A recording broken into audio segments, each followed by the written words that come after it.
Bahkan di era buzzer, muncul buzzer itu Bang, itu juga menggeser karakter politik kita. Politik tidak masuk ke isu-isu diskusi yang tadi yang kita bayangkan politik adiluhung atau high politik, tapi kemudian masuk ke aspek personal yang kemudian seringkali kalau dalam retorika itu ad hominem itu ya. Kita menyerang misalnya mengkritik itu bukan pada pemikirannya, tapi menyerang aspek personal yang kadang-kadang tidak ada hubungannya gitu loh dengan aspek pemikiran atau keberadaan kepemimpinan dia. Ada yang menjadi persoalan adalah soal pembusukan terhadap lawan politik. Nah ini satu, dia bangun pencitraan, yang kedua merusak tadi personal yang dia punya pikiran hebat ya, punya kemampuan bagus, punya prestasi, punya pengalaman, punya integritas, dia sehingga dikuliti. Saya sepakat dengan Bang Yaru, yang dikuliti bukan ide, bukan gagasannya, tetapi personalnya. Orang-orang yang tidak senang kepada Pak Jokowi, tidak suka kepada Pak Jokowi, itu kan pasti mencari sedetail mungkin apa saja kelemahan Pak Jokowi. Nah artinya ini kalau kita lihat di sini bagaimana kualitas kita ini dalam berpolitik kan gitu.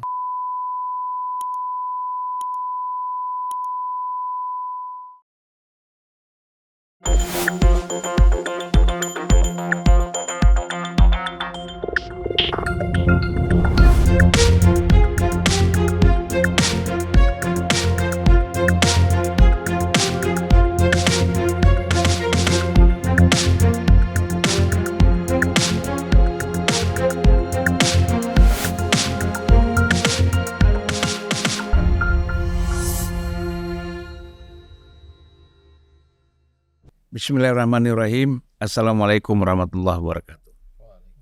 Salam sejahtera buat kita semua. Salam juga untuk seluruh para penonton Unpacking Indonesia dimanapun berada. Selamat berjumpa lagi dengan saya Zulfan Lindan dan dengan Dr. Ngarwi Ahmad staf pengajar bukan staf. Kalau staf pengajar itu kan pembantu pengajar ya. Ini pengajar di Universitas Gadjah Mada, Fakultas Ilmu Sosial dan Ilmu Politik. Dari S1 sampai S3 ya. Ya, betul Bang. Iya kan? Lengkap Bang. Lengkap. S1 ada, S2 ada, S3 ada. Lengkap. Saya mungkin dengar-dengarnya di S1 aja. Oh. Karena mahasiswanya banyak. Oh iya. Betul Bang. Kemudian Kang Ujang. Kamarudin, Bang. juga pengajar di Universitas Islam Al-Azhar. Universitas Al-Azhar Indonesia, Bang. Universitas Al-Azhar Indonesia, dan di tempat di mana lagi ngajar? Di situ aja, Bang. Satu tempat aja ya, itu aja udah terlalu sibuk ya. Sibuk. Kalau Mas Ngarwi di UGM aja ya? Iya, saya di UGM, kadang-kala diminta, biasanya tiap jeda semester diminta ke UI ngajar digital political marketing. Khusus yang pasca sarjana di ya antara UI sama UGM lah Pak, dua itu.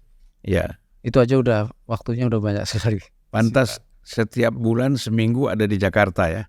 Ya betul Pak, ada Jakarta sama. Jadi kita nunggu kalau mengundang Mas Ngarwi ini, kita tunggu dulu kapan dia di Jakarta kan gitu. Kalau Kang Ujang sih gampang, ya kan? Tinggal kita tunggu kapan dia pulang dari Purwakarta. Punya kebun banyak Pak. Waduh, iya. Amin. Saya dijanjiin dia main ke kebun rambutan, kebun apa belum sempet saya datang Pak. Kapan dong janjian kita? Boleh pas musimnya insya Allah. Oh pas musim. Ada durian nggak? Hah? Durian nggak ada ya? Durian baru nanam Bang. Saya baru 8 bulan. Iya. Januari. Sekarang hampir banyak orang nanam durian ya. Teman-teman saya tuh di mana-mana mulai dari Aceh sampai ke Papua itu mereka tanam durian. Saya di Jogja juga nanam Bang, tapi belum berbuah baru awal. Di mana? Musangking di rumah di Jogja. Berapa pohon? Ya nggak banyak lah. Ini kita ngomongin durian nih ceritanya. Nggak, ini kan aktivitas kita dulu nih. Oh iya. Supaya orang tahu nih. Iya. Di samping pengajar, Iya.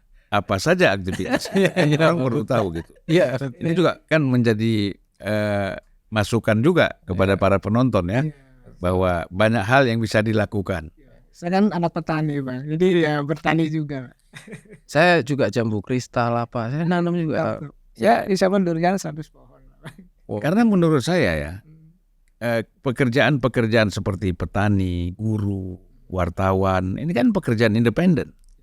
Ya, betul. Iya kan, pekerjaan independen yang dia bisa bebas terikat sebenarnya dari berbagai kepentingan. Itu kan. Tapi kan kalau PNS atau kegiatan-kegiatan lain itu kan pekerjaan yang terikat. Ya. Apalagi nanti sampai pensiun hanya itu saja misalnya. Udah. Takut pensiunnya dipotong kan. Kalau Takut dipercepat banget. kalau aspirasinya berbeda ya. Aspirasi politik berbeda kan bisa macam-macam terjadi gitu. Ya, tapi kalau saya sih percaya Kang Ujang ini enggak, Bang. Dia juga jamaahnya banyak. Banyak gitu. Makanya saya pun kayaknya juga ngikuti model beliau kan gitu. Kalau ya Kang Ujang bikin madrasah ya? Ya, bikin pesan. Ini kita ngomongin apa lagi? Baik, kita masuk ke tema kita. Mas Ngarwi, Kang Ujang, Ya, Bang. ini kan sekarang kita melihat banyak terjadi pergeseran ya, terutama dalam isu-isu politik. Nah, kita melihat biasanya isu-isu politik itu kan berangkat dari pikiran, gagasan, program, policy, perencanaan, ya, kemudian dan sampai ke pelaksanaannya, dan itu yang banyak sekali dibicarakan orang, ya kan? Dan yang dilihat juga, Bang. Ya, yang produknya. Ya, yang dilihat apa hasilnya, ya itu. Tetapi kan kalau sekarang enggak, persoalan mulai tadi Mas Karwi bilang, mulai dari persoalan bau ketek, ya kan, sampai bau keringat, sampai persoalan nama yang dulu waktu kecil Mulyono, sekarang ganti Jokowi misalnya, ini masih menjadi pembicaraan, ya kan? Nah, framing nama Mulyono itu kan sebenarnya waktu juga tinggal sedikit. 2 bulan lagi Pak Jokowi sudah tidak menjadi presiden lagi, gitu loh. Apakah masih digunakan? Itu kan tidak menarik. Menarik kan itu sekarang gitu. Nah, kalau saya dengar-dengar cerita, katanya nama Mulyono ini yang pertama sekali ya di media sosial ya. Di media sosial itu kan Mas Butet ya. Butet Kertarajasa. Gitu.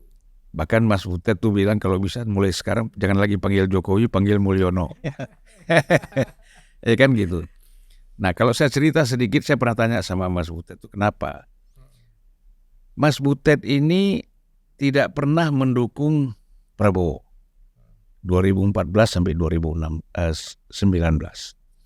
Dia komitmen dan harga mati dukung Jokowi. Nah, setelah Jokowi mau selesai ini 2019-2024 kita memasuki Pilpres ke 2024. Saya bertemu dan dia mengatakan bahwa tetap sama Jokowi. Dan dia senang sekali Pak Jokowi mendukung Ganjar.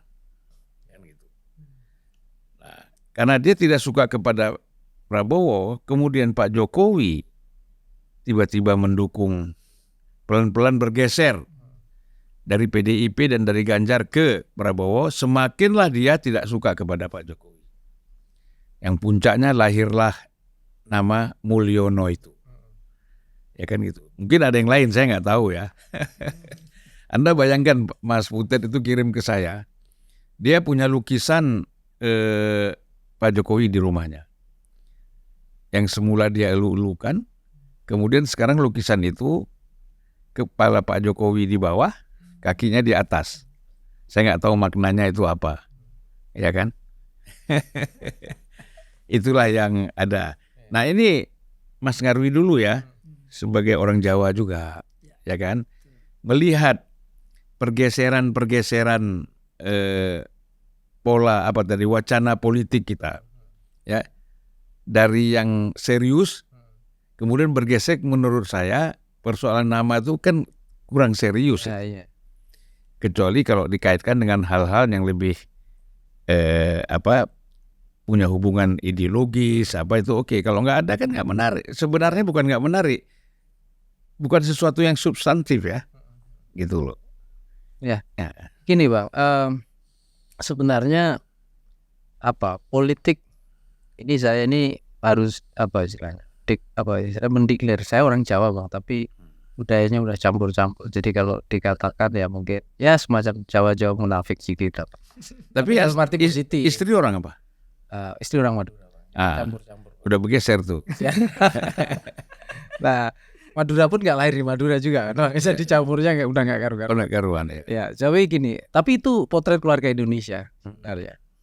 Begini, saya mau bilang bahwa kalau filosofi Jawa itu sesungguhnya mirip ya. Di banyak literatur itu sering didiskusikan kalau dulu di masa-masa ketika masa reformasi itu ada istilah yang dipopulerkan dua orang tokoh, yaitu Amin Rais dan Gus Dur. Ya, itu kan ada istilah high politics. Kalau di bahasa Jawa itu politik adiluhung, kira-kira gitu. Politik yang memang digunakan atau dimanfaatkan ya untuk membangun narasi-narasi besar, mendiskusikan ide-ide besar dari isu negara, isu negara bangsa, kemudian arah dari negara bangsa, tujuan bernegara, pemerintahannya, kebijakannya kayak apa. Nah itu kan politik adiluhung ya. Walaupun itu dikritik sebagai bentuk politik elitis ya. Sesungguhnya kalau kita ngomong dunia pergerakan ya dari era masa revolusi kemerdekaan sebelum pra kemerdekaan itu sesungguhnya juga kaum priayi kan Bang.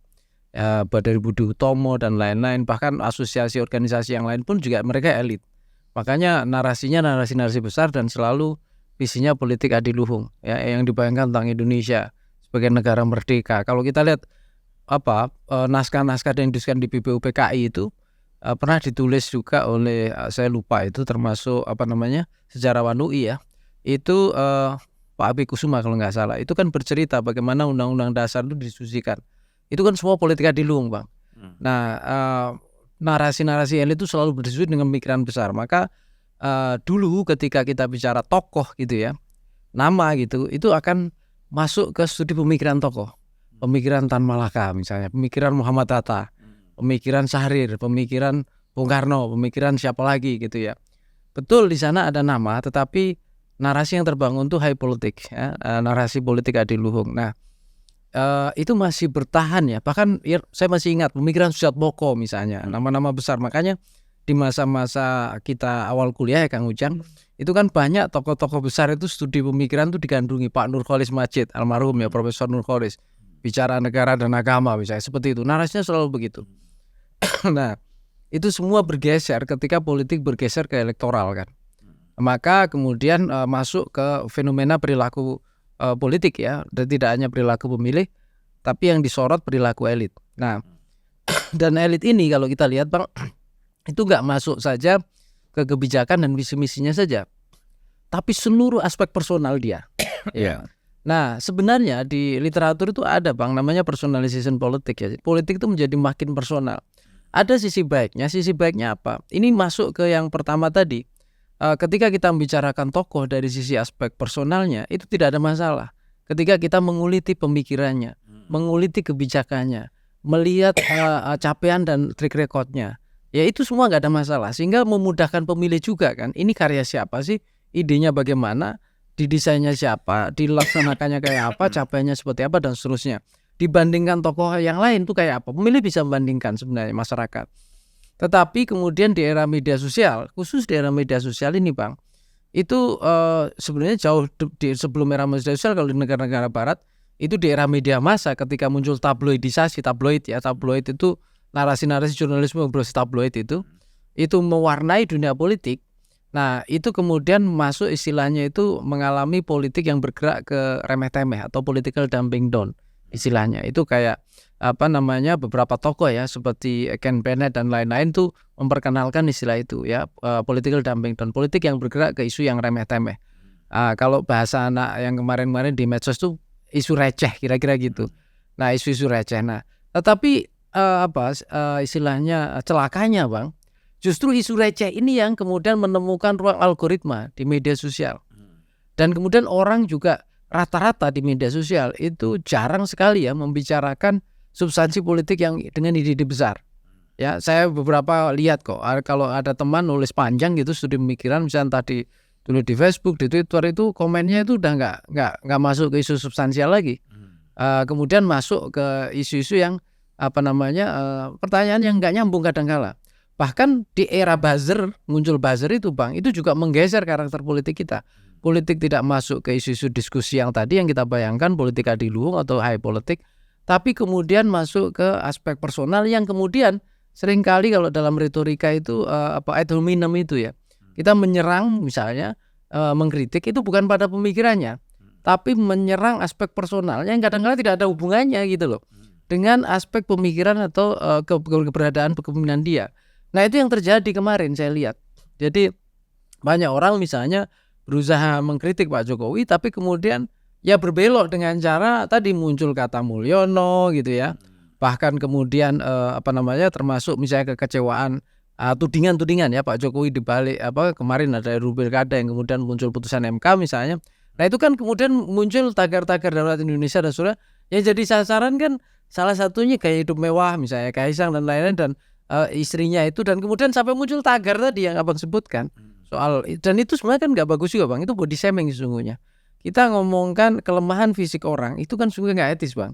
Tetapi ya itu tadi kanalisasi kritik itu kemudian akhirnya meluap ke sana karena memang tren media sosial memfasilitasi ruang algoritma yang seperti itu, dan memang sudah saatnya menurut saya ya imbas dari model kebrutalan ya dalam melakukan kritik di ruang media sosial, termasuk tradisi-tradisi yang pernah dipraktekkan misalnya komunitas buzzer itu, menurut saya pelan-pelan harus kita rem bersama Bang. Kenapa? Karena kalau enggak percakapan ruang publik kita itu akan mengarah ke yang benar-benar remeh-temeh. Kita akan lupa gitu loh narasi-narasi besar, mimpi besar para elit-elit kita.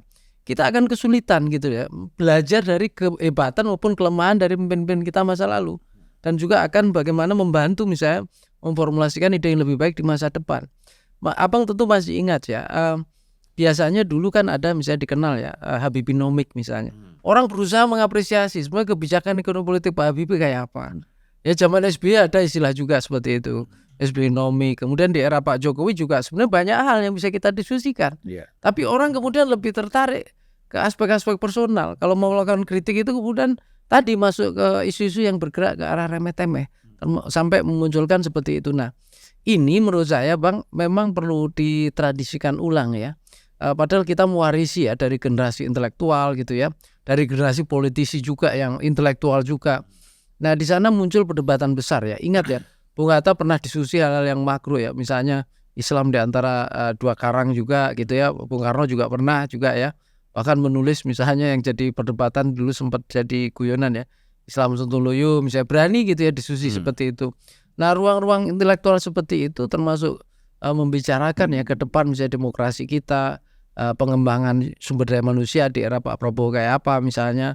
Bahkan pentingnya IKN, Indonesian sentris katakanlah, konsep itu sempat awal kan di era Pak Jokowi, tapi narasi itu tenggelam oleh tadi arus besar namanya political dumping down atau politik yang bergerak ke isu-isu yang sangat receh yang mengarah ke atau kritik mengarah bahkan mempermalukan ya, body shaming tadi ya, isu personal tadi Pak. Nah, Kang Ujang kalau melihat ya apa yang disampaikan oleh Mas Arwi tadi dalam persoalan ini, kira-kira sebabnya itu apa nih Kang? Ini kan Kang Ujang ini kan bukan hanya pengamat, pemain media sosial. Betul ya. Itu komunitasnya pun punya dia di media sosial. Nah, gimana Kang melihat ini? Ya, saya melihat begini Bang. Kalau kita lihat di tengah-tengah industri pencitraan ya, industri memang di mana kita setiap figur, setiap kandidat atau partai politik, dia membangun sebuah citra yang berbeda dengan apa yang sesungguhnya terjadi. Nah, kalau saya katakan ke banyak teman-teman media itu, Bang, melanjutkan dari apa yang disampaikan Bang Nyarwi ya, saya melihat sisi praktisnya.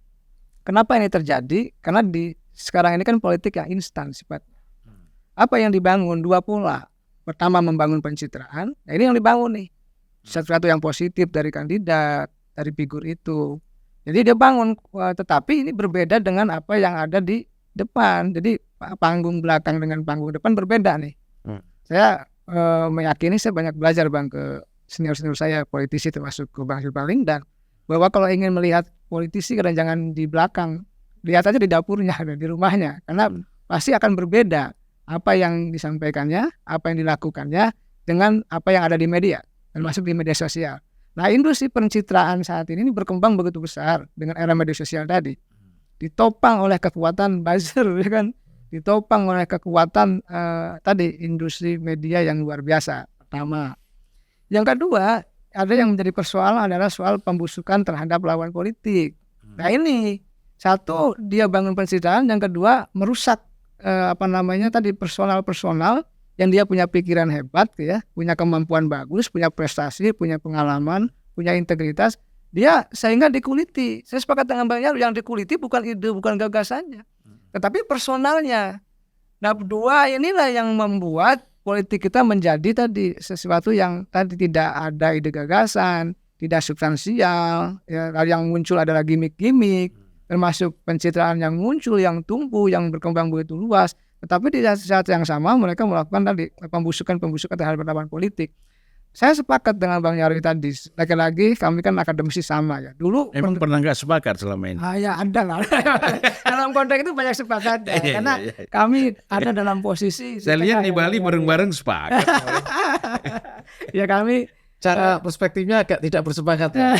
Walaupun opininya bisa ketemu. dalam konteks tertentu saya meyakini, Bang, dulu banyak keteladanan yang bisa dibangun dari tokoh bangsa. Tadi disebut bagaimana Bung Karno, ya, dulu Bung Nasir dengan Bung Karno berdebat, tulisan di media, begitu luar biasa muncul gagasan-gagasan terbaik dari tokoh bangsa, termasuk di konstituante, tadi BPUPKI itu kalau kita cek risalah-risalah yang ada, itu perdebatan bernas. Bagaimana intelektualitas dari tokoh-tokoh itu hadir, gagasan itu ada. Dan tulisannya juga luar biasa. Jangan-jangan begini Kang Ujang. Ya. Dulu orang itu membahas tentang gagasan-gagasan para tokoh dan pemikir dan pikiran-pikiran dari para tokoh itu karena memang ada gagasannya. Nah, sekarang mungkin karena bingung cari gagasannya, gimana Mas? Tapi gini, nyambung dengan Kang Ujang. Saya tuh pernah, Bang, tahun berapa ya, waktu awal-awal MK itu kan punya program, ya, membukukan amandemen Undang-Undang Dasar 45 itu, Bang. Kebetulan waktu itu ketua MK-nya Pak Jimli. Saya ikut jadi salah satu tenaga ahli.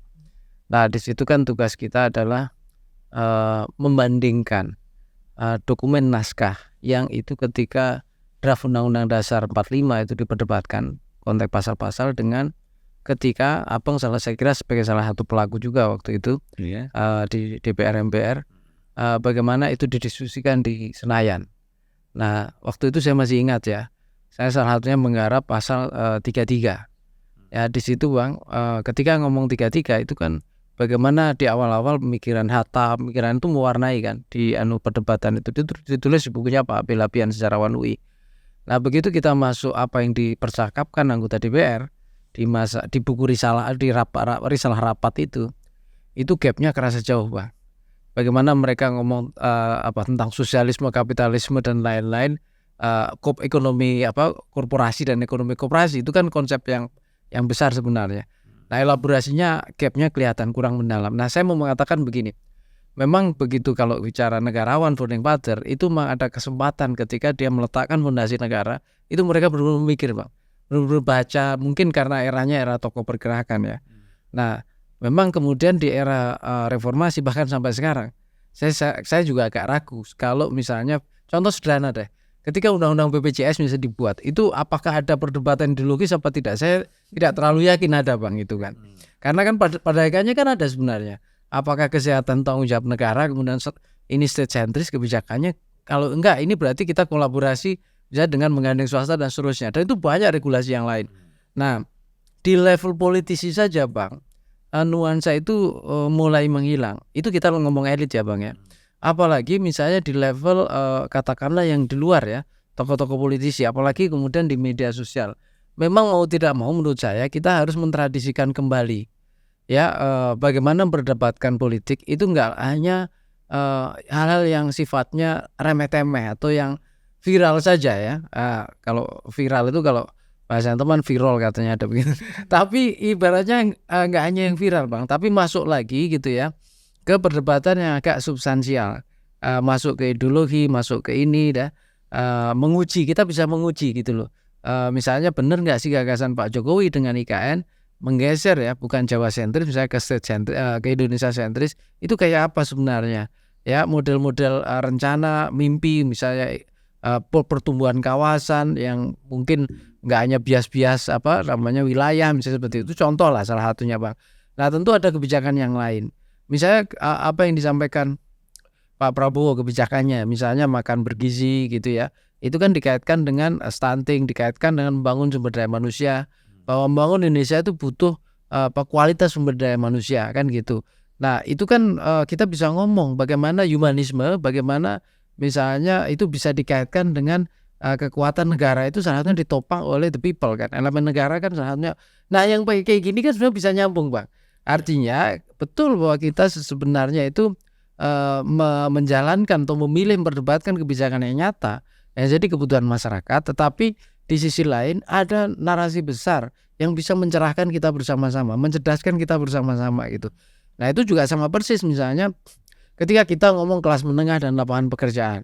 Nah itu kan sebenarnya juga kita bisa elaborasi lagi. Penting misalnya membangun gitu ya kekuatan ekonomi kelas menengah. Kenapa? Ya dengan berbagai program tentunya Bang. Nah kemudian salah satunya kenapa? Karena kelas menengah ini penyangga pilar ekonomi, penyangga demokrasi, penyangga ini dan itu. Nah ini salah satunya juga penting gitu loh, perlu kita ingatkan. Nah tapi kan kemudian pasti dugaan saya misalnya kecenderungannya ya yang muncul di media sosial kan misalnya PHK saja atau ojol sedang demo gitu ya, ya levelnya berhenti di sana gitu loh Bang. Bukan kita angkat ke isu diskusinya itu nggak naik kelas jadinya gitu. Jadi menurut saya memang penting itu ditradisikan Bang. Ya, memang kan sekarang kecenderungan orang kan memang pada hal-hal yang sangat praktis ya. Karena beda kalau dulu kan kesempatan orang untuk berpikir itu banyak. Untuk baca juga lebih tenang. Nah, sekarang kalau kita lihat kan, ya misalnya kita mau ngecek berapa banyak sih mahasiswa yang masuk ke dalam ke perpustakaan itu, ya kan? Ya. Mencari buku-buku referensi atau buku-buku lain lah untuk menambah kualitas ilmu dan pikirannya. Nah ini kan mungkin ya semakin ya juga bukan persoalan karena mereka malas, tapi mungkin kan sekarang bisa Google. Ya memang betul Bang, itu bukan hanya Google ya. Sekarang juga kita kan tahu ya, Kang Ujang juga pasti menghadapi masa yang sama ya. Itu kan ada model AI generatif itu juga. Sebenarnya saya itu melihatnya bukan masalah sekedar berapa banyak mahasiswa masuk ke perpustakaan, karena sekarang perpustakaan itu berkembang digital juga Bang. Iya. Tetapi kemudian mengakses sumber-sumber bacaan dan mentradisikan membaca dan kemudian mendiskusikan substansinya. Sebenarnya ke sana yang saya maksudkan. Karena kan juga tradisi itu kadang-kala juga luar biasa sudah menghilang ya Bang. Melihat orang membaca serius gitu ya. Kalau zaman dulu kan pagi-pagi minimal lihat orang depan rumah baca koran. Mana ada sekarang kan gitu kan, itu udah makhluk langka. Ada sih pagi-pagi sekarang lihat YouTube. kan gitu, nonton podcast. Iya, kan itu makhluk langka gitu loh Bang. Nah, terus itu satu. Terus yang kedua Bang, sebenarnya yang penghargaan atau menghargai ya studi pemikiran dan pemikiran itu sendiri, itu juga kadang-kala saya lihat makin berkurang. Dulu bahkan itu juga terjadi di level kampus Bang. Saya contohkan gini, dulu studi pemikiran itu salah satu idola. Kalau ada mata kuliah studi pemikiran A, B, C, D itu menyenangkan gitu. Tapi kan kadang-kala dulu bahkan di level S1 itu diperkaya dengan mata kuliah itu. Nah tapi kemudian kan tuntutannya memang pada merdeka belajar, orang harus bekerja dengan ini gitu loh Bang. Jadi akhirnya kan juga terjadi penurunan gitu. Di S2 dan seterusnya saya lihat juga ada kecenderungan lah ya agak berkurang gitu. Tapi yang saya maksudkan begini, bukan saya skeptis tidak ya. Memang ada kelompok-kelompok di luar yang kemudian muncul diskusi-diskusi dan saling baca gitu ya. Tapi menurut saya itu perlu disuburkan ya. Paling enggak ya ada beberapa ya teman-teman podcast kan juga sudah mulai ada Bang, tapi kan memang belum sepenuhnya mendalam. Tapi balik lagi juga kalau kita podcast hanya ngomongin itu siapa juga yang nonton Bang, kan juga nggak ada kan gitu. Itu masalah juga gitu loh Bang. Itu. Ya, Kang Ujang. Ya siap. Ini kan menariknya ya kan isu-isu tadi yang disampaikan oleh Mas Nyarwi itu persoalan pribadi terungkap, diungkapkan lewat media sosial ya, dan banyak lagi hal-hal lain lah. Nah ini kan kita lihat ada faktor memang ketidaksukaan kepada Pak Jokowi. Kan itu kalau kita bicara personal. Kalau yang diceritakan Ujang ini nama kecilnya siapa nggak penting. Ya Pak, Mas ini nama kecilnya siapa? Tapi kan karena faktor Jokowi ini, karena dia presiden. Itu yang membuat menarik. Nah kan orang-orang yang tidak senang kepada Pak Jokowi, tidak suka kepada Pak Jokowi, itu kan pasti mencari sedetail mungkin apa saja kelemahan Pak Jokowi. Nah artinya ini kalau kita lihat di sini bagaimana kualitas kita ini dalam berpolitik kan gitu. Ini kan kaitannya ke sana gitu. Ya kan begini Bang, yang disasar oleh kata lawan-lawan Jokowi lah, orang yang tidak suka itu kan soal ijazah palsu, itu disasar juga. Terus nama tadi, nama kecil atau nama panggilan kecil yang sekarang sedang viral gitu kan. Lalu juga mohon maaf gitu dalam konteks pikiran-pikiran yang substansi. Bahkan juga pernah muncul juga seolah-olah Jokowi itu keluarganya kok PKI kan? Ya itu ya betul juga. Dan dalam survei banyak yang mempercayai itu Bang. Ya dan kemudian Pak Jokowi ini ada darah Cinanya. Ya, itu kan sempat muncul itu, betul, tapi hilang sendiri kan? Ya dalam konteks itu tadi ya politisi tidak boleh terlalu banyak celah ya. Celah itulah yang dimasukkan lawan politik sehingga menjadi ya problematik. Nah, yang saya baca begini Bang. Ya yang saya lihat Pak Jokowi ya bagaimanapun dia sudah lolos dari apa ya kalau ibarat politik dia sudah ahli, sudah jago lah, dari wali kota, gubernur, jadi presiden ya. Tetapi ada yang saya belum baca selama 10 tahun terakhir ini, nggak ada gagasan orisinal. Walaupun ada nawacita gitu kan, tapi mana sih yang mohon maaf dianggap oleh publik itu sukses, terus revolusi mental, mana juga yang dianggap bagus. Nah ini kan kritikan publik ini mestinya kan di awal sudah dijawab dengan substansi. Nah celakanya, mohon maaf ini kritikan terhadap pemerintah, celakanya apa yang disampaikan terkadang berbeda dengan apa yang dilakukan. Ini menjadi persoalan. Nah sedangkan jiwa-jiwa negarawan itu yang saya baca Bang, ini perspektif saya ya, adalah mereka yang ucapannya, ide dan gagasannya termasuk tindakannya adalah kepentingannya untuk kepentingan masyarakat, bangsa dan negara. Nah persoalannya kemarin celakanya ketika undang-undang misalkan pilkada itu dirumuskan, dibangun, dibahas untuk kepentingan anaknya, kan yang menjadi persoalan. Nah itulah yang membuat publik menjadi marah. Nah disitulah saya melihat harus ada juga legacy ya yang itu bersumber pada gagasan orisinil dari seorang Pak Jokowi. Dulu Bung Karno sehari-hari itu Bang, saya baca itu tidak lepas dari 4 lebih buku yang dibaca setiap harinya terkait dengan perdebatan ideologi besar di dunia ini. Saya tidak tahu dengan Pak Jokowi karena berlatar belakang seorang pengusaha kan. Tentu efeknya besar, berbeda dalam konteks mengelola negara.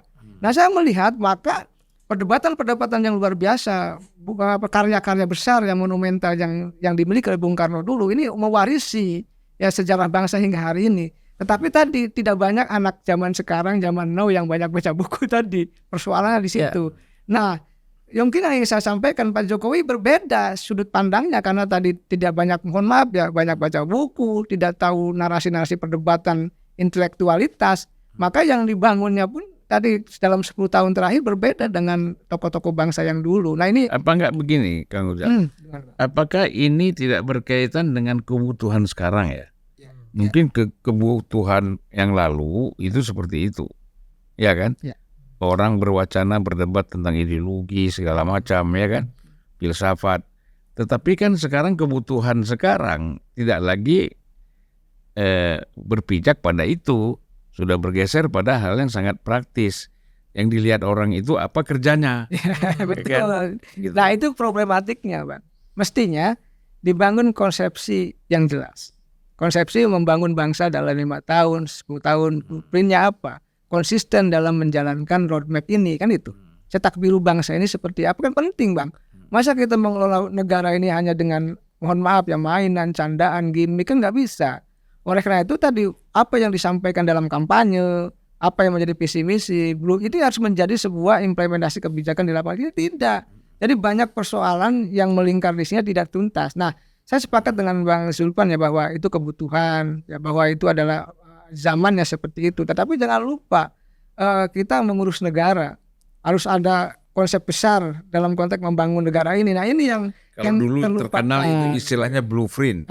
Iya, Ya kan? iya ini terlupakan. Iya, tapi gini ya Bang Zulfan, saya mungkin di sini ya saya punya pendapat agak berbeda ya. Gini, kita di era pemilu elektoral memang tidak bisa berharap lahir politisi dengan pikiran besar.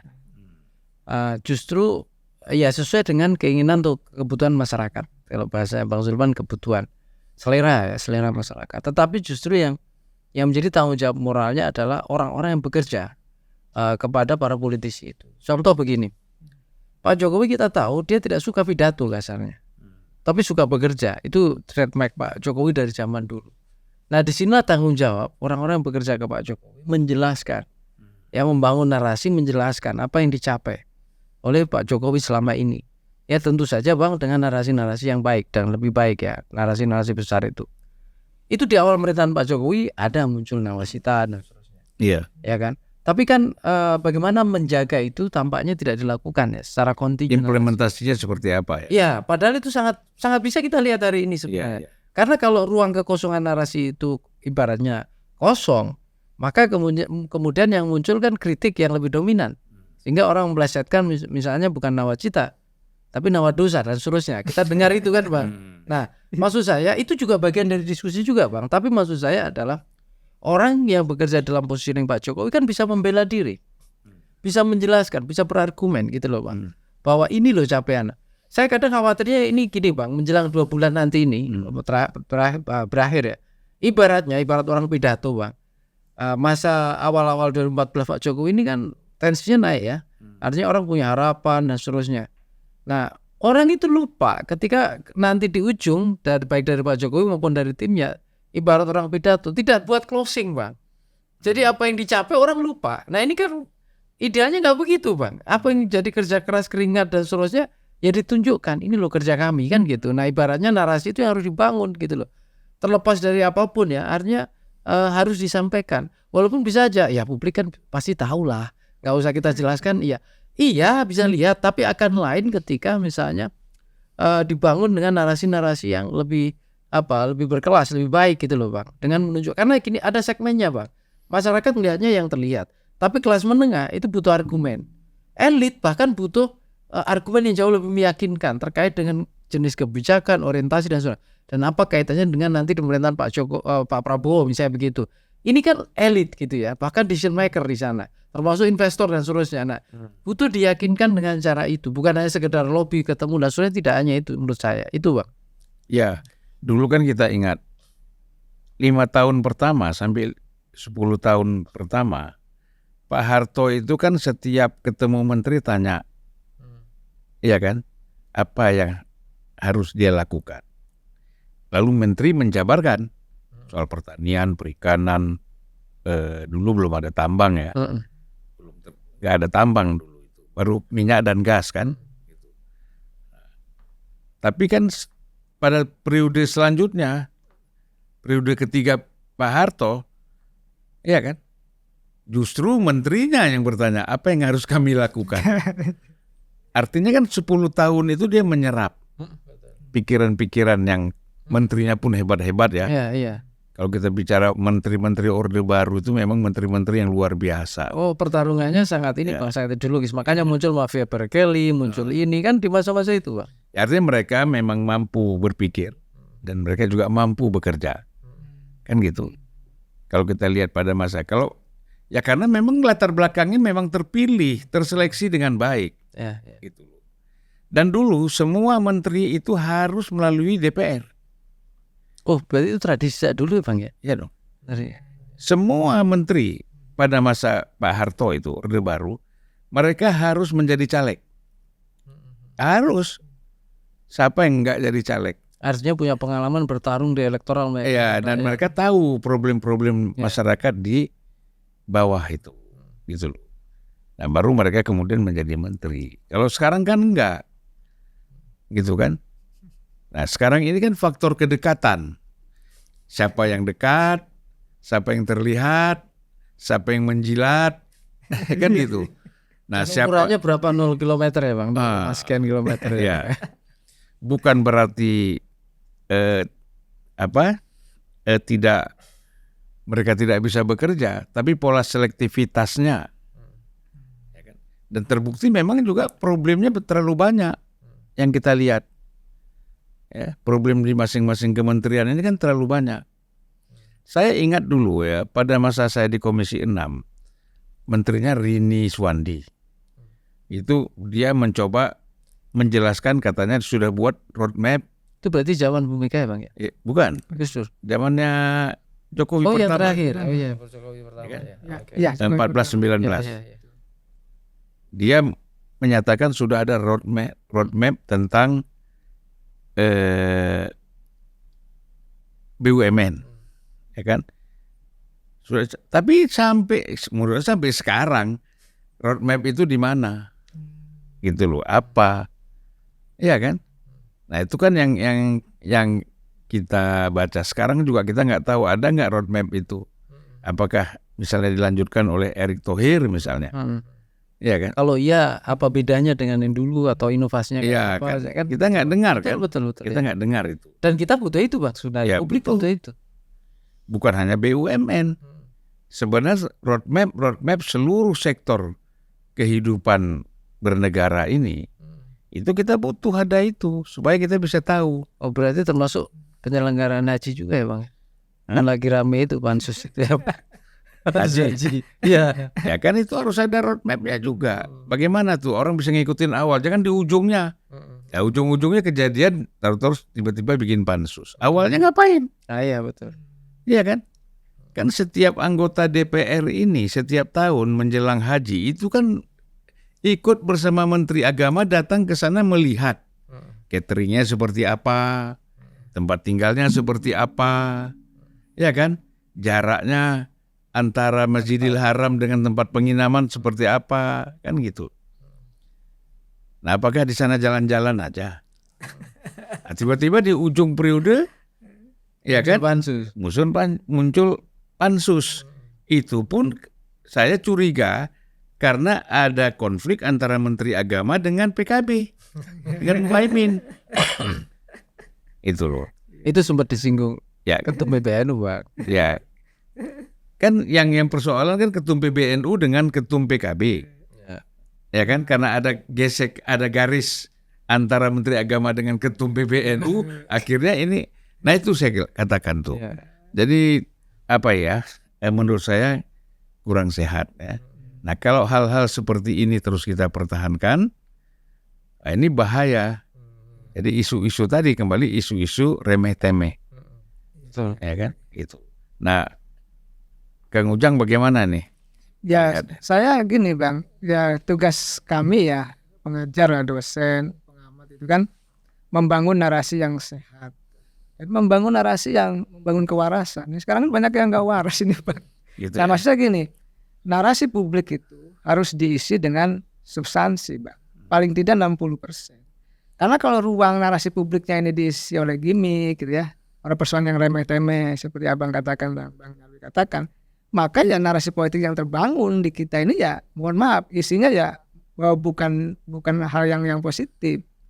Oleh karena itu tadi kita harus membalik, tadi kalau bahasa Bang Heri mentradisikan ulang gitu ya, bagaimana perdebatan itu muncul, bagaimana misalkan perdebatan di bidang ekonomi, kesehatan, hukum ini penting. Misalkan kenapa hukum bisa tebang pilih, menyasar kelompok tertentu, mengamankan yang lain, lalu ada istilah kriminalisasi dan lain sebagainya, ini kan harus dikaji begitu dalam. Nah, kita tidak hari ini kita melihat narasi yang dibangun di media sosial itu mohon maaf ya 80% lebih ya adalah narasi yang negatif, saling serang tadi, politik yang remeh-temeh ini.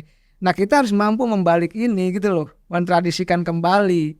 Kalau tidak ya terus akan terus menerus ya narasinya narasi yang negatif tadi, personal, mohon maaf bahasa saya, ditelanjangi gitu ya, ide gagasannya tidak muncul. Akhirnya apa? Akhirnya mereka yang berprestasi, mereka yang hebat, yang berintegritas, punya pengalaman itu nggak muncul karena terhalang oleh narasi-narasi yang negatif ini. Oleh karena itu sejatinya ke depan membangun pola tadi ya, format bahwa ruang-ruang yang tadi ini, ruang narasi publik ini dibangun kualitas, Bang. Tapi memang kembali ke kitanya sih, Bang. Bagaimana kita ingin membangun narasi publik yang sehat? Di saat yang sama raw material, mohon maaf ya, pendidikan kita belum lulus SMP. Rata-rata pendidikan kita itu jadi problem ya. Saya mau nyambung. Nah itu, silakan. Ini, Bang. Memang pada hakikatnya kendala kita adalah ketika politik lebih dominan politik elektoral, Bang.